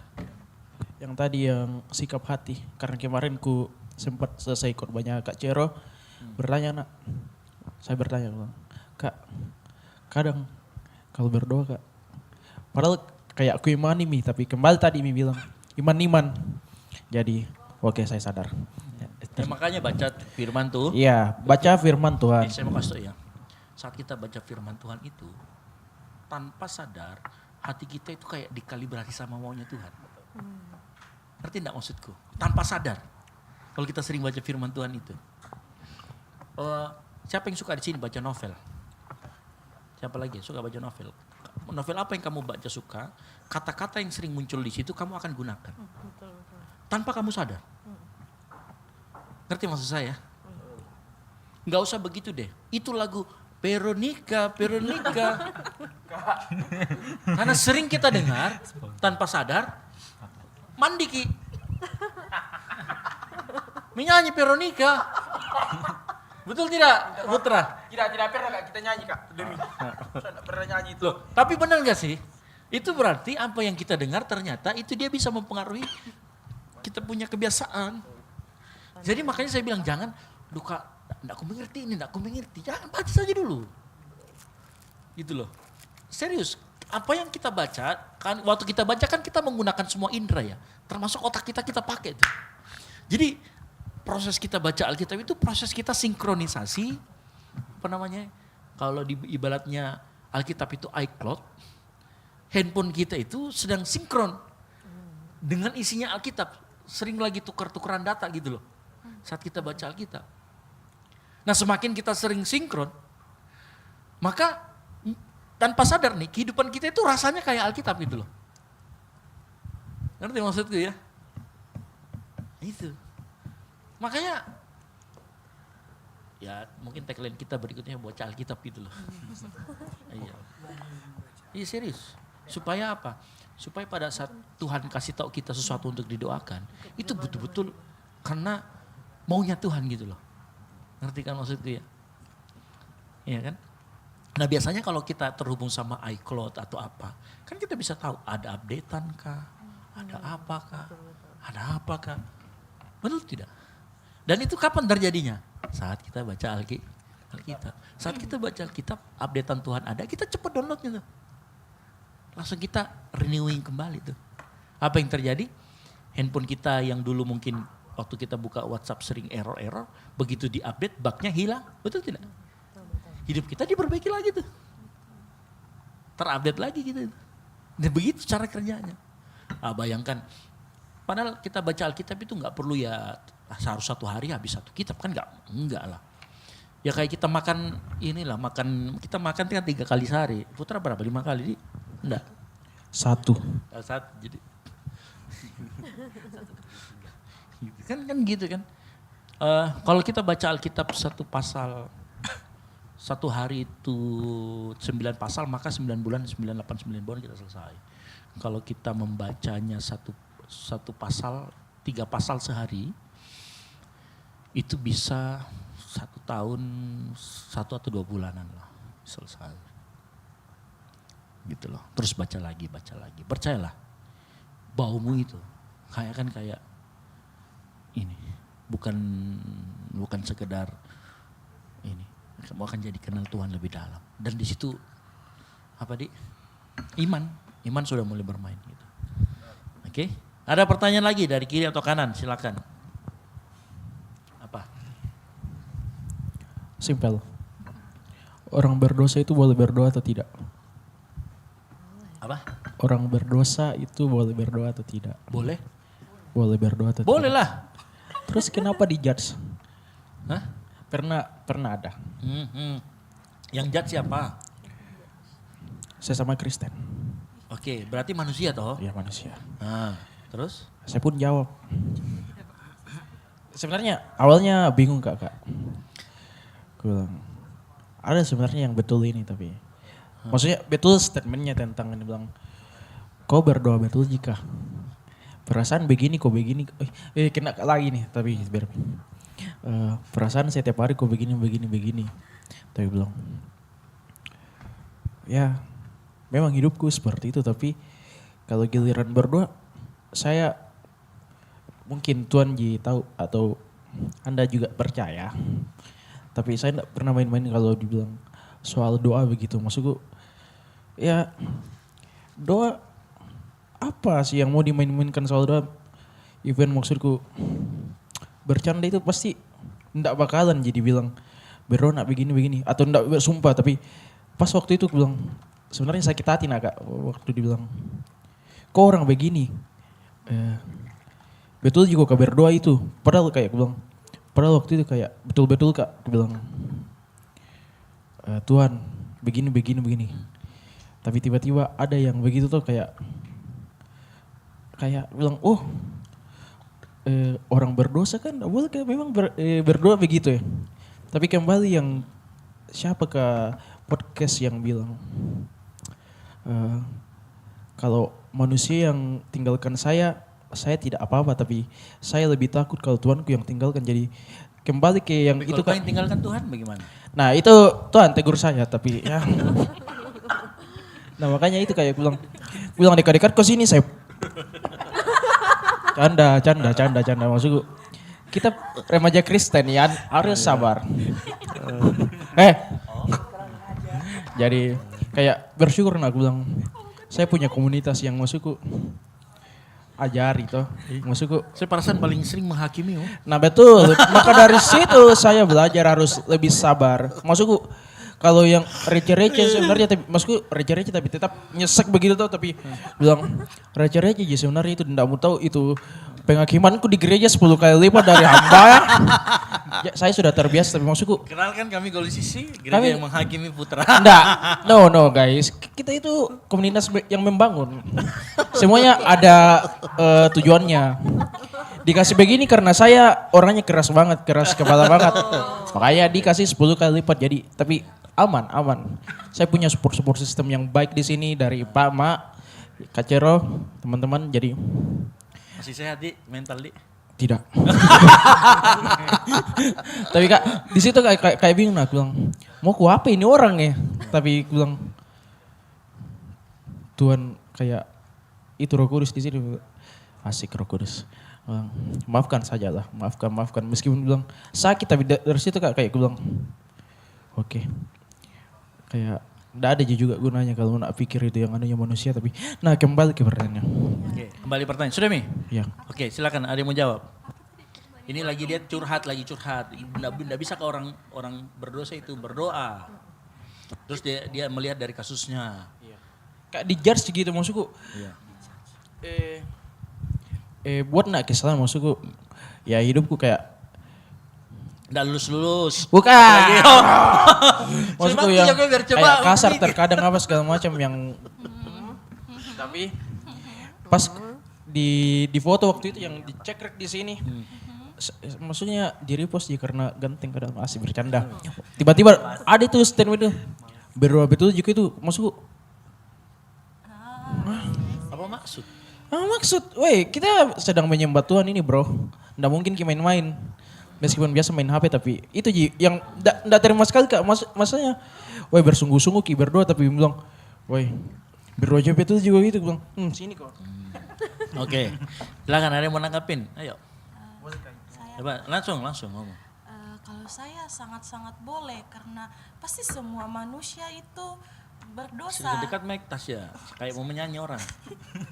Semua manusia itu berdosa dan ya masa tidak berdoa Ki, dan berdoa itu kan salah satu cara kita berkomunikasi dengan Tuhan.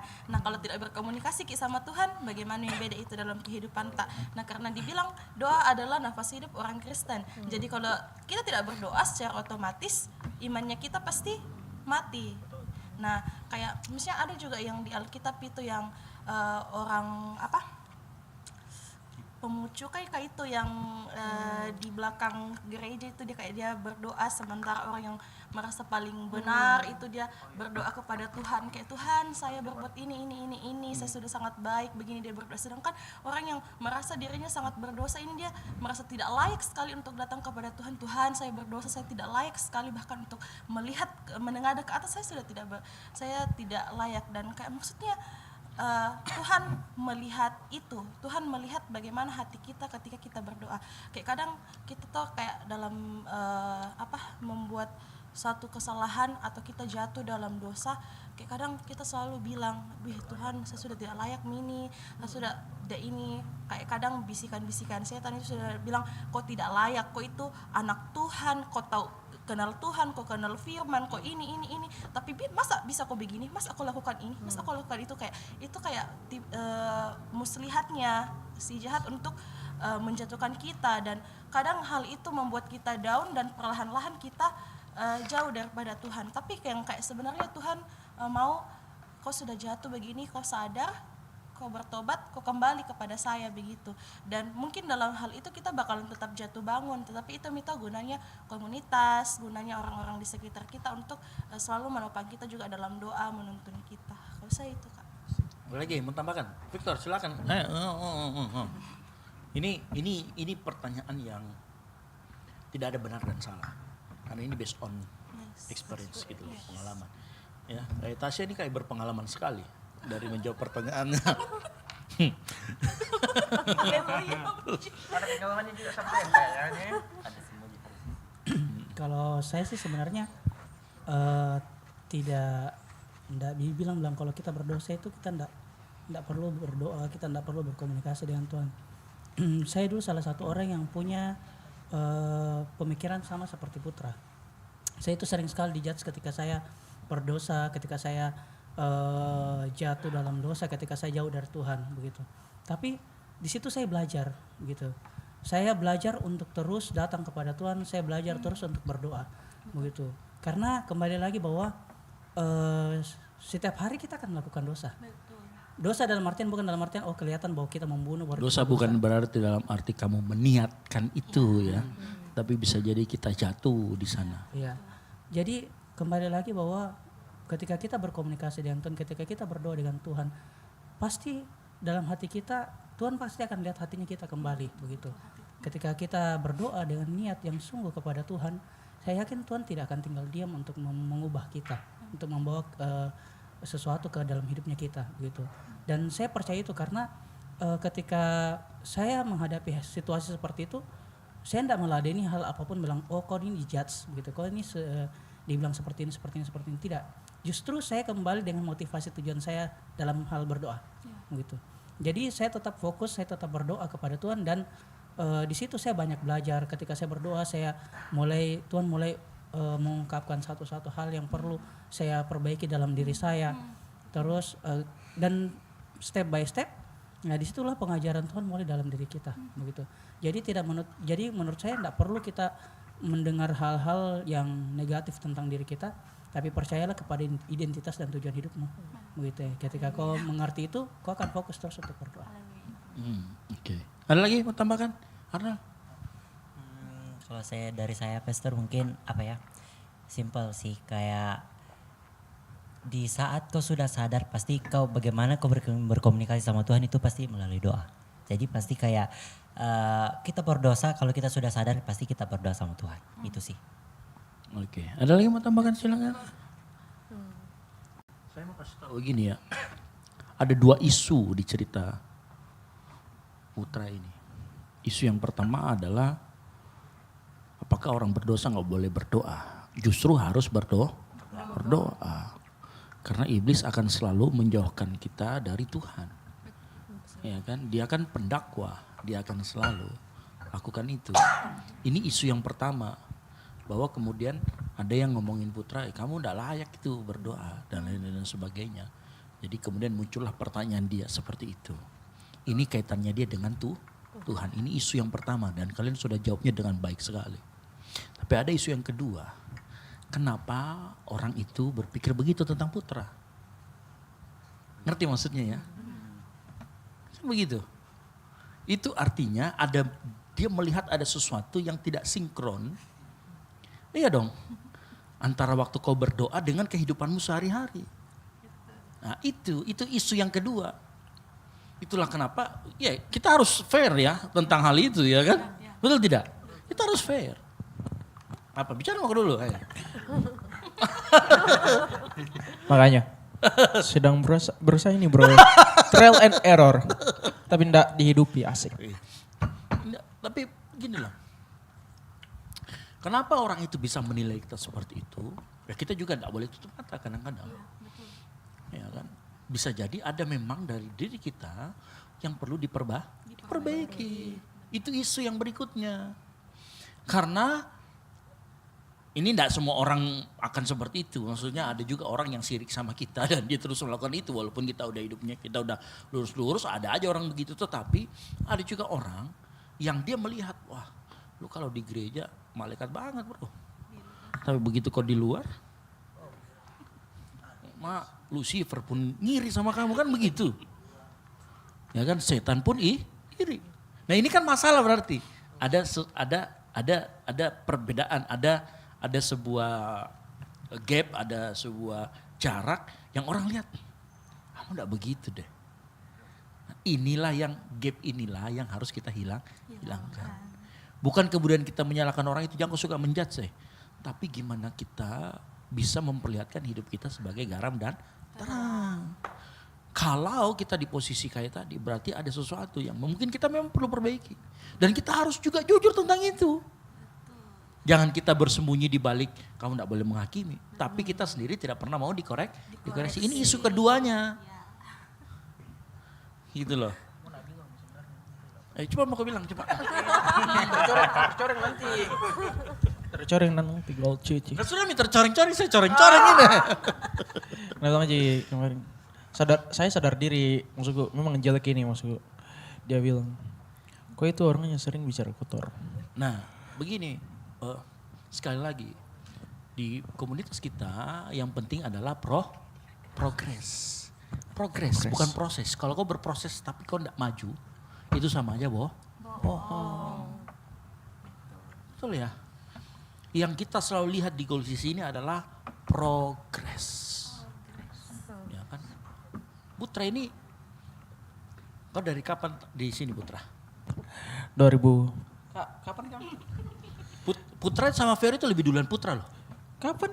2022? Serius? 2022 kayaknya. Vero tuh? Lebih duluan Putra daripada Vero. Kami kemarin masih 12 murid Yesus ya. Belum ada gol sisi. Tapi Vero sudah lulus S2, dia belum lulus S1. Apalah. Mau turun kemana? Loh, ini Memang guys, sudah bukan. makanan sehari-hari. Jelas, dengar dulu, sabar, dengar dulu penjelasanku. Artinya begini, kadang-kala ada orang yang progresnya lambat dan kita harus sabar. Ya walaupun saya kadang-kadang sudah naik gini tuh, sudah naik ubun-ubun kadang-kadang kan begitu. Tapi kadang-kadang ada orang yang awalnya dia minus 10 nih. Tapi dia bisa lompat langsung plus 10. Tapi ada orang minus 10, 9,9, minusnya minus 9,8, minus 98,89. Sedikit-sedikit progresnya. Tapi setidaknya dia progres. Loh iya, bikin begini Putra sudah ikut 4 kali 2 pondok Daud. Saya Tama naik aja turun. belum ada 1 kali, biar 1 kali. Oh ada tahu Ade? Dimas juga ada 1 kali tahu Dimas di. Namanya tambah supaya agak sedikit-sedikit. Mana Dimas? Itu ya. Supaya agak sedikit-sedikit. Di atas Pondok Putra. Daud. Pondok Daud. Loh, tapi gini, tapi buat saya setidaknya waktu teman-teman saya ajak doa untuk Pondok Daud padahal sekarang lagi liburan, dia datang. Ya kan? Kadang-kadang kan kita mau progresnya yang kita mau. Bukan kondisi awalnya, makanya di kita gitu ini. Kita terima orang tapi kita tidak akan biarkan orang apa adanya. Walaupun kadang-kadang ada yang perlu keras kayak Putra ini termasuk keras. Karena setiap kali khotbah pasti namanya keluar terus arisannya. Karena buat kita nanti adalah mujizat dari Tuhan kalau kemudian dia lulus. Gitu kan? Amin. Gitu loh. Saya kasih persebulan kalau kerja. Serius kita buat saya Putra itu ada progres. Gitu loh. Walaupun mungkin belum seperti yang orang harapkan jadi plus. Temennya mungkin belum lihat dia plus. Tapi saya bisa pastikan dia dari minus 50 sekarang minus 10. Walaupun masih sama-sama minus. Tapi ada progres. Nah itu. Jadi isu itulah yang perlu kita. Nah saya sih mendorong soal Putra. Lanjutkan terus progresnya ya. Mau baca Alkitab. Nah begitu maksud saya begitu ya. Jadi dari situlah kita mengerti bahwa doa itu harus seberdosa apapun kita, sebejat apapun kita berdoa tetap sama Tuhan. Ya. Nah kalau mengenai isu yang tadi hidup kita dan lain sebagainya, saya mau bilang teruslah progres. Ya, di tempat ini pun kita selalu terima orang seperti apa, cuman kita selalu pengen progres. Kecuali yang kita bicarakan di bawah. Ya, jadi ada lagi yang mau tambahkan? Saya silakan kalau ada yang mau tambahkan atau mau ini yang di sini mau tambahkan silakan kalau mau tambahkan lagi ya. Seperti itulah ya. Jadi malam hari ini saya rasa kita belajar banyak, setuju atau enggak? Ya dari kita ngobrol dari ini kita ada banyak lagi yang kita dalami, terutama masalah Roh Kudus yang bantu kita dalam doa-doa kita ternyata. Gitu ya. Makanya dia bilang aku akan memberikan kamu seorang penolong yang lain.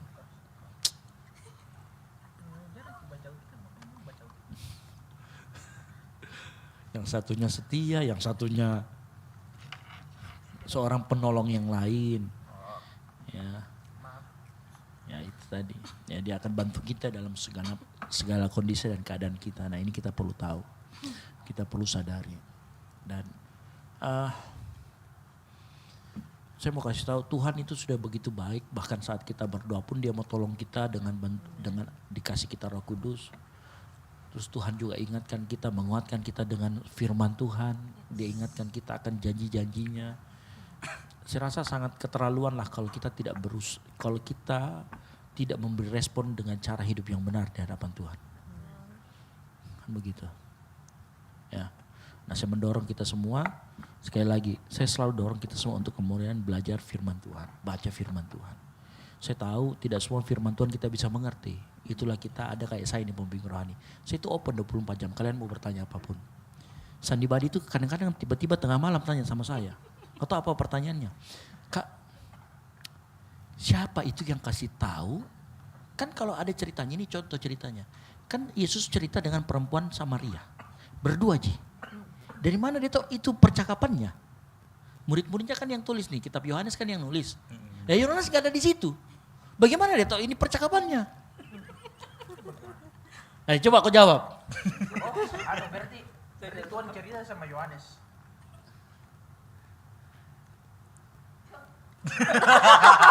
Apa jawabannya? Ini pertanyaannya Sandi Badi nih. Kan Yesus cerita berdua nih sama perempuan Samaria. Berdua nih, murid-muridnya pergi nih. Lah Yohanes ini waktu dia nulis, tapi dia tahu persis percakapannya. Kira-kira dari mana kok Yohanes bisa tahu? Victor? Arnold? Roh Kudus. Roh Kudus, apa lagi?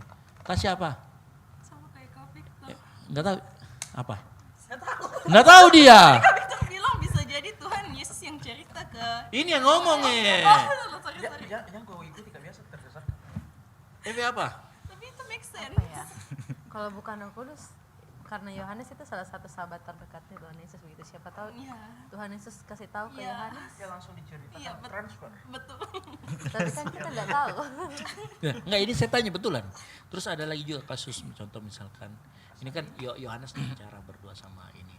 Terus waktu Yesus berdoa di Taman Getsemani, kan murid-muridnya tidur. Oh, iya. Nah, siapa yang kasih tahu? Yohanes bilang, ceritanya begitu, 3 kali berdoa Yesus.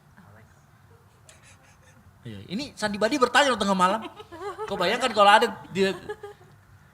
orang chat kok kayak begitu sebagai pendeta, apa kau tidak? Ini orang sudah mau istirahat, nah Jaki lagi berpikir. Kau mengerti lah kenapa model rambut saya begini ya kan? Ayo. Apa jawabannya? Roh Kudus dikasih, malaikat. Dikasih malaikat. Nah yang kayak gitu-gitu itu maksudnya baca aja. Kalau Alkitab kita nggak ngerti baca aja. Nanti tanya sama saya tuh tahu jawabannya. Hanya begitu lihat. Gampang gitu jawabannya. Ya kayak kata gue bilang tadi, Yesus kasih tahu. Begitu ya? Ya memang itu cuma jawabannya memang. Ya, Dari semua tafsiran itu jawaban yang paling benar.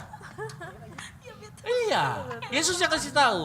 Tadi itu, ini perempuan Samaria tanya, kami bercakap-cakap seperti ini. Nah Yohanes itu ingat, ada catat nih. Gitu. Terus kalau Lukas? Apa? Lukas sama. Dengan Lukas kan dia catatan mengumpulkan data-data dari kitab apa yang paling pertama ditulis? Matius. Salah. Kejadian. Itu urutannya. Enggak di Injil. Dari 4 Injil ini apa yang pertama? Coba buka ChatGPT tanya. Dari keempat Injil, Matius, Markus, Yohanes, kitab mana yang paling pertama itu? Coba tanya sama ChatGPT. Coba. harus kayaknya Saya takut dia sadar Matius yang Bukan Yohanes kah? Bukan. Yohanes itu paling belakang. Belakang. Oh iya, karena dia Apa yang paling pertama? Apa? Sudah, ChatGPT-nya berbayar nggak? Kayak enggak berbayar itu bodoh biasanya. Apa? Wait. Tapi kalau untuk pertanyaan ini biar yang bodoh juga bisa jawab sih. Coba apa? Hah? Markus. Markus. Ah. Kok Markus? Menurutmu? Lukas itu dapat dari siapa? Lukas itu mengumpulkan semua cerita-cerita Yesus termasuk Markus. Dari Markus termasuk dari Matius. Makanya Lukas paling Paling lengkap. Siapa itu Markus? Manusia, bukan. Siapa itu? Lukas yang dokter. Bukan. Markus itu adalah muridnya Petrus. Iya. Matius itulah orang Lewi. Makanya cara penulisannya berbeda. Matius itu sangat Yahudi banget.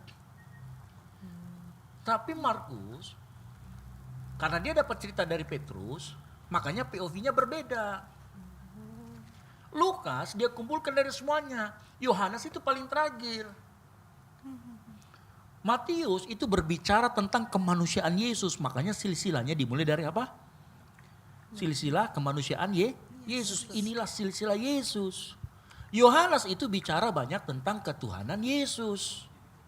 Makanya bukan silsilah Yesus di dalam Yohanes itu bagaimana? Pada mulanya adalah firman. Beda. Markus itu,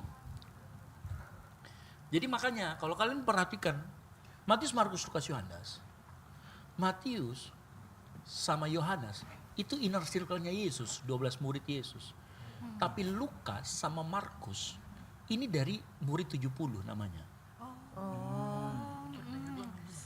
Oh iya Kan ada murid 12, ada murid 70, ada murid 200. Nah, Lukas yang jalan ke Emmaus siapa?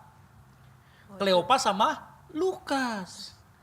Makanya Lukas nggak mau kasih tahu namanya di situ karena orang tahu itu dia. Para penafsir setuju bahwa yang berjalan sama Kleopas itu namanya Lukas. Itulah dia yang nulis sendiri. Coba nanti cerita waktu di Taman Getsemani ada seorang pemuda yang lari telanjang. Siapa itu? Itulah Markus. Dia masuk golongan 70. Golongan 12 itulah tadi Yohanes sama Matius.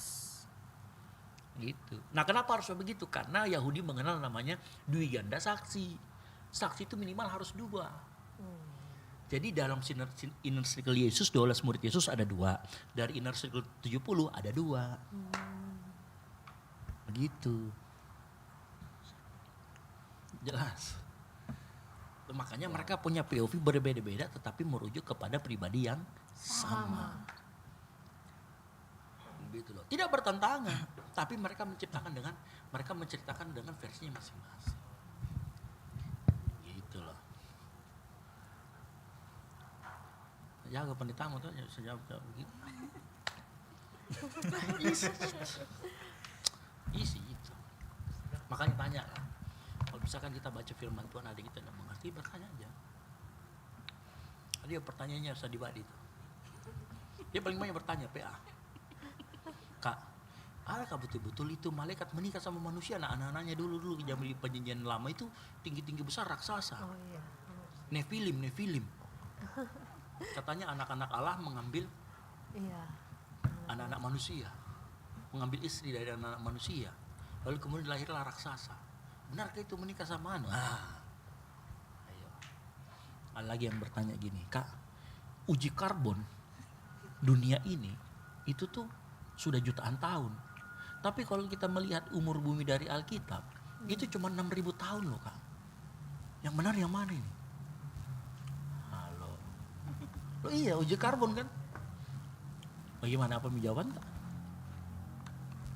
Oke, selamat berpusing-pusing. Kita maunya itu manusia. Hah? Kita maunya itu manusia. Saya tidak bertanya begitu tadi. Nah, kan dari Adam pertama tuh dia langsung. Terus, jadi kau mau monyet? Kan peneliti bilang begitu. Homo sapiens, Homo pithecanthropus, Nah itu sama nih pertanyaan tadi. Ya kan? Sandini. Nah maksud saya gini, bertanya aja, it's okay. Nggak apa-apa. Itu loh sama saya, tanya apa yang, kalau saya tidak bisa tahu, saya nggak akan mungkin memaksa untuk menjawab. Apa? Saya juga pernah bertanya seperti itu, Ustaz. Seperti yang waktu tadi bilang umurnya bumi segini tapi umur Alkitab begini. Kan kita bisa lihat di perjanjian lama dari awalnya kejadian, oh Tuhan menciptakan sepanjang 6 hari lah, terus hari ke-7 dia beristirahat. Tapi sejarah manusia mengatakan ada beribu-ribu berjuta-juta tahun sebelumnya bumi ini masih kosong. Setelah itu barulah zaman-zaman Paleotikum, apalagi namanya itu sama-sama dinosaurus, sama-sama binatang melata, itu kan panjang sekali masanya baru manusia hidup. Sedangkan di firman Tuhan bilang manusia diciptakan pada hari yang ke-6, tumbuh-tumbuhan yang hari ke-segini. Jadi kayak rentang waktunya kalau kita lihat, oh cuma 6 hari aja, tapi bumi enggak bilang 6 hari, bumi bilang berjuta-juta tahun begitu. Berdasarkan ilmu pengetahuan malah, Iya, ilmu hasil uji pengetahuan. karbon dan lain sebagainya.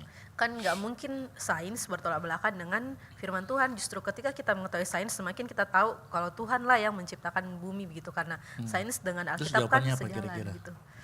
Pernah aku tanya sih, bukan cocok lagi juga, ada satu jawaban yang bikin Kak langsung kayak oh kepikiran, karena jawabannya gini, yang kakak-kakak yang kutanya dia bilang waktu Tuhan beda dengan waktunya kita. Jadi bisa jadi pada waktu Tuhan menciptakan itu memang ada masa yang sangat panjang yang kita tidak tahu begitu, dan itu yang terjadi di Tafsiran bumi. pertama. Iya Kak. Tapi saya lebih setuju ada satu orang yang pernah menjawab dan menurutku bagus sekali. Bagaimana Kak? Sampai jumpa minggu depan.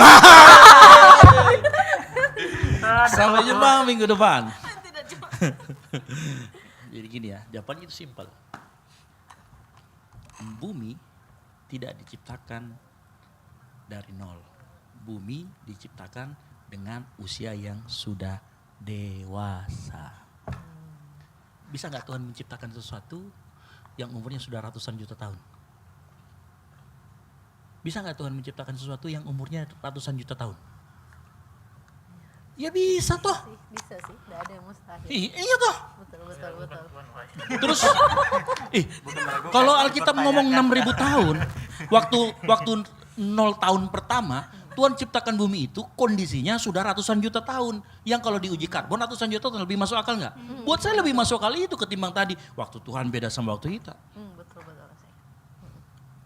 Betul tidak? Makanya saya bilang, tanya Mak, pintar nih pendetamu. Asik. Memang berkesinambungan ya Pastor. Iya. Kayak dengan Alkitab dengan sains. Iya, minimal tidak saling berlawanan. Betul. Iya kan? Boleh nggak Tuhan menciptakan tadi? Yang tadi saya bilang, batu yang diciptakan tapi kalau begitu diuji usianya, ini puluhan juta, ratusan puluhan juta tahun. Boleh nggak Tuhan menciptakan itu? Bisa nggak? Bisa. Terus ngapain kita pusing? Cariin, ini berlawanan nih, ini enggak. Jadi bumi diciptakan dalam sudah kondisi sudah dewasa, sudah berumur ratusan juta tahun. Buat saya itu lebih masuk akal. Iya kan? Buat saya malah lebih masuk akal waktu Tuhan bukan waktu kita. Iya betul. Ya kan, karena Tuhan kan beyond time. Di luar waktu.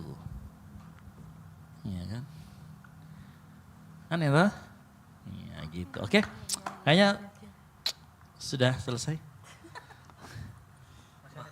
Gitu ya. Apa? Kesaksian? Silakan kesaksian. Putra kesaksian 5 jam. Kita pulang semua. Hai guys, sudah malam. Oke. Baik ya, kita malam hari ini kita luar biasa. Kita juga PA sikit ya. Itu PA itu masuk materi PA. Nah, kalau PA kita itu harus bicara tentang keselamatan, kita bicara tentang soteriologi, kita bicara tentang dosa, apa itu kita harus ulang lagi itu terus. Supaya kita bisa mengerti. Nah, kita harusnya sih ada PA ya bulan ini ya, Pero ya? Ada ya sudah didoakan. Ada PA toh bulan ini? Kau bikin jadwal? Hah?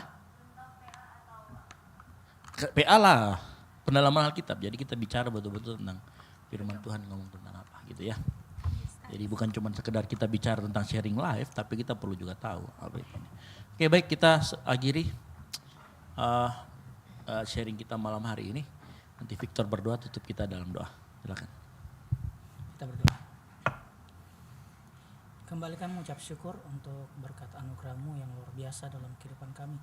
Kami bersyukur bisa ada malam hari ini di tempat ini. Kami percaya semuanya itu atas kehendak Tuhan dalam kehidupan kami. Terima kasih Tuhan Yesus untuk setiap apapun yang kami bahas pada malam hari ini.